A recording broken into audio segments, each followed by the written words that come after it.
महाराज जी के आज के विशेषांक में रक्षासूत्र परिवार के सभी सदस्यों का हार्दिक स्वागत है। बाबा जी के भक्तों को राम राम।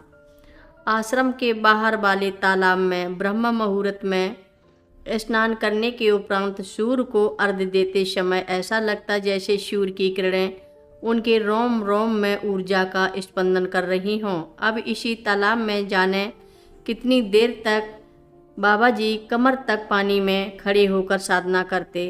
यह प्रक्रिया उनकी तपस्या का अगला चरण था। सुबह से कई घंटे बीत जाने पर भी पानी में खड़े साधनारत रहते। आसपास के ग्रामीणों में उनकी तपस्या के प्रति श्रद्धा व कौतूहल बना रहता था। आश्रम के बाहर वाले तालाब में ब्रह्म मुहूर्त में स्नान करने के उपरांत सूर्य को अर्घ्य देते समय ऐसा लगता जैसे सूर्य की किरणें उनके रोम रोम में ऊर्जा का स्पंदन कर रही हों। अब इसी तालाब में जाने कितनी देर तक बाबा जी कमर तक पानी में खड़े होकर साधना करते।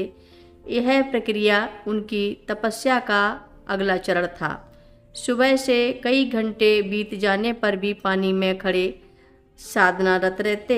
आसपास के ग्रामीणों में उनकी तपस्या के प्रति श्रद्धा व कौतूहल बना रहता। आते जाते सभी ग्रामीणों की दृष्टि इस तपस्यारत बालक पर बनी रहती। गायों को चराने आते जाते बालक कभी कभी कुछ न कुछ पूछते, बातें करते और इस तपस्या पर सवाल भी करते। संत रामबाई आश्रम के इस अज्ञात नवीन शिष्य को कुछ ग्रामीणों ने तलैया बाबा कहकर पुकारना आरंभ कर दिया। तलैया बाबा की साधना से सभी ग्रामीण अत्यंत प्रभावित थे। एक ओर साधना और कठिन तपस्या की तप्त धूनि में आहूत क्षण हृदय को परम आनंदित आध्यात्मिक रस से शराबोर कर रहे थे, वहीं दूसरी ओर बाल सुलभ आचरण व विनोदी स्वभाव से समवयस्क ग्वालों चरवाहों को अपने अलौकिक आत्मीय प्रेम से भाव विह्वल कर देते थे। तालाब के किनारे बने कच्चे रास्ते पर आते जाते ग्वाले अपने खाने की पोटली पेड़ों पर बांधकर काम करने चले जाते थे। कभी कभी बाबा लक्ष्मण दास से तलैया बाबा बने बालक लक्ष्मी नारायण चुपके से उनके खाने का सामान छुपा देते और पूर्ववत पानी में उतरकर तपस्या करने खड़े हो जाते। दोपहर में ग्वाले जब अपनी खाने की पोटली उस स्थान पर न पाते तो साधक तलैया बाबा से पूछताछ करने लगते। अनजान बने लीलाधर तलैया बाबा मासूमियत से कहते, हमें क्या पता। फिर जिद करने और गुहार लगाने पर बाबा जी वहीं पानी में खड़े खड़े ही उनके खाने का सामान उन्हें वापस दे देते।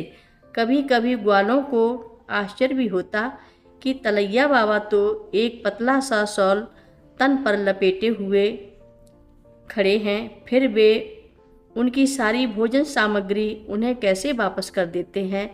फिर अपने कार्यों में व्यस्त हो जाते।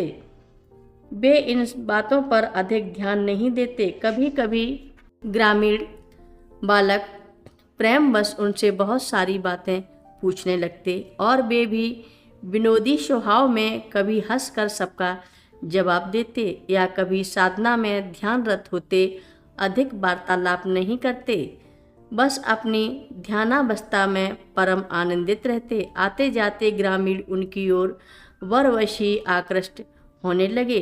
अक्सर कुछ समवयस्क बालक उनके अपनी मनपसंद खाने के व्यंजन की मांग करते तो वे हवा में हाथ हिलाकर उनकी इच्छा पूरी कर देते।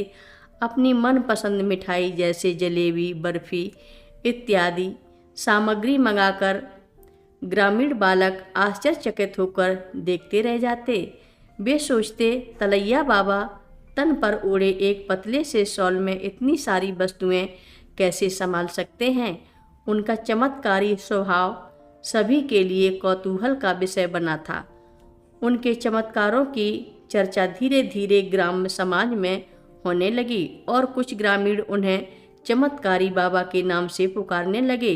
अब लक्ष्मण दास से तलैया बाबा, फिर हांडी वाले बाबा और चमत्कारी बाबा के नामों से प्रख्यात बालक अपनी साधना की पराकाष्ठा में परम आनंदित हो रहे थे। शरीर मात्र एक साधन बनकर उनके जीवन की अलौकिक शक्तियों को साकार रूप से पूर्णतया प्राप्त करने में सहायक की भूमिका निभा रहे थे।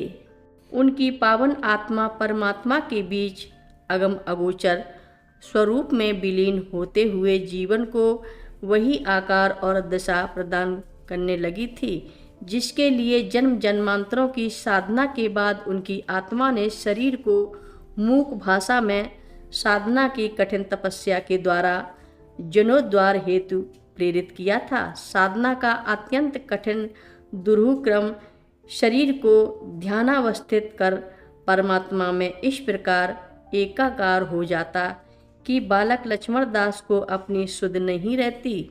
कथा लंबी है, आगे की कथा सभी भक्तों को अगले भाग में सुनाएंगे।